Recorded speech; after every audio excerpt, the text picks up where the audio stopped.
So I have been sitting on this video topic for a while now.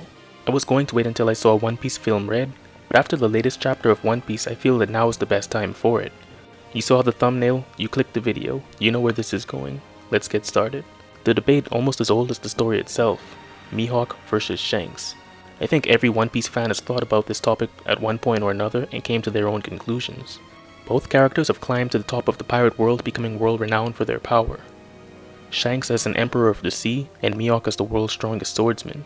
People generally don't have a problem with the idea of Mihawk being the world's strongest swordsman until Shanks enters the mix, with many arguments for or against one being stronger than the other. In this video, I will address some of the most common arguments for Mihawk versus Shanks and give some of my personal opinions on the topic. Spoilers ahead if you are not up to date with the One Piece manga. First, let's start with Mihawk's portrayal and the One Piece community. Mihawk has been in a very weird position in the One Piece community for many years now. It is almost like a weird math problem. Let me explain.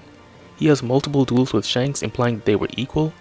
Mihawk is not a Yonko, so some people view him as weaker than them. And Shanks is viewed as the strongest Yonko. Do you see the problem here? While Shanks' portrayal continues to skyrocket, Mihawk's portrayal does not. It is easy to see why so many One Piece fans view Shanks as the superior fighter. Since neither Mihawk or Shanks have had a serious fight in the series, their strength is left somewhat unclear. Considering Shanks as a Yonko, he is for sure one of the strongest characters in the series, which leaves Mihawk in a nebulous situation. If you ask 10 people how strong Mihawk is, you will probably get 10 different answers, ranging from him being equal to Vista, to stronger than Shanks. Mihawk being a rival for Shanks should be enough for him to be viewed as a Yonko level fighter, but to some that is not enough, which has left Mihawk versus Shanks as one of the most infamous debates in the One Piece community. Mihawk and Shanks have been rivals for some time now. At one point, Mihawk and Shanks had many duels. Even the top tiers such as Whitebeard heard about their infamous clashes. Their duels were infamous, so if it was wildly one-sided, that would be public knowledge as well. If Shanks was casually slapping around Mihawk or vice versa, many people in the One Piece world would know about it. Shanks has yet to have a real fight in the series, and yet he is considered by many in the community to have insane hockey capabilities. How else would he be in the same tier as Kaido, Big Mom, and Blackbeard? If Shanks is stronger than Mihawk, that would mean that Shanks would be the world's strongest swordsman, but the world believes that Mihawk is the world's strongest swordsman. That would mean that every swordsman who has ambitions of becoming the world's strongest swordsman is chasing after the wrong man, including Zoro. That would mean that when Zoro defeats Mihawk, it would mean nothing. I also do not believe that Mihawk is the type of character who would take pride in a lie, and let the world believe that he is something that he isn't. Mihawk promised a rematch between himself and Zoro, stating that he would hold the title of the strongest swordsman and wait for his rematch with Zoro. I don't think he would make such a promise if he was not the world's strongest swordsman. I believe it is more likely that Mihawk and Shanks are equals, or Mihawk is slightly stronger. That way they can both be incredibly powerful without one character completely overshadowing the other. Mihawk was introduced into the story as the world's strongest swordsman, the man Zoro has to beat to achieve his dream. That perception has not changed over 20 years of the One Piece serialization. I also want to point out that Mihawk has a black blade, and Shanks does not. Although it is unconfirmed if Mihawk made Yoru into a black blade, I believe it is very likely that he did. It would make sense that Zoro's main rival, the man he is striving to beat, to have achieved the very same thing he is trying to do. Going back to Shanks, some people might want to bring up Mihawk leaving Marineford when Shanks arrives as a slight against Mihawk, but this isn't the case. Mihawk gains nothing from fighting Shanks. Mihawk is already the world's strongest swordsman, and Shanks is a one-armed man. Even more recently, Mihawk is stated to be greater than Shanks. Being the world's strongest swordsman, people expect Mihawk to defeat Shanks, although it would not be easy. If Mihawk faces Shanks and loses, then he lost to a one-armed man, and he would not be the world's strongest swordsman. If he ties against Shanks, then he can't beat a one-armed man. And if he beats Shanks, then whoop-de-doo, he beat a one-armed man who people expected him to beat anyway. Mihawk has also lost interest in fighting Shanks after he lost his arm. So let's say Shanks is stronger, and he held back his power in his duels with Mihawk and chose not to defeat Mihawk. When Zoro ultimately defeats Mihawk, he would still not be the world's strongest swordsman. Even if he holds the title of the strongest, the viewer would always view that as a hollow title, as Zoro never truly defeated the actual world's strongest swordsman.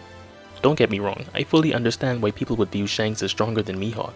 Shanks' portrayal has always been very impactful, from clashing with Whitebeard, speed blitzing Akainu, stopping the Marineford War, stopping Kaido from going to Marineford, meeting with the Gorosei, and most recently using Conqueror's Haki so powerful that he made Admiral Greenbull stop his fight with the Scabbards. Meanwhile, Mihawk does not have as many incredible feats. If people are going to forget everything else I say in this video, remember this sentence right here. Shanks' importance to the story is not contingent on him being stronger than Mihawk, but Mihawk's importance to the story is contingent on him being the world's strongest swordsman. Shanks is the man who inspired Luffy to become a pirate. He was a member of the Pirate King's crew. He specifically sought out the Nika fruit and most likely knows about Joy Boy as well. He is a pirate who met with the Gorosei, an emperor of the sea. Now that Luffy has become a great pirate, Shanks is showing interest in the One Piece all of a sudden. There is so much depth and mystery to Shanks. Being the world's strongest swordsman is Mihawk's thing. As far as we know, that is his only thing. And people want to give that to Shanks as well. They are two different characters that fulfill different roles in the story. It is hard to bring up Mihawk versus Shanks without bringing Zoro into the mix. Mihawk is Zoro's end goal. He is the person that Zoro has trained his entire life and set out to sea to defeat, to claim the title of world's strongest swordsman.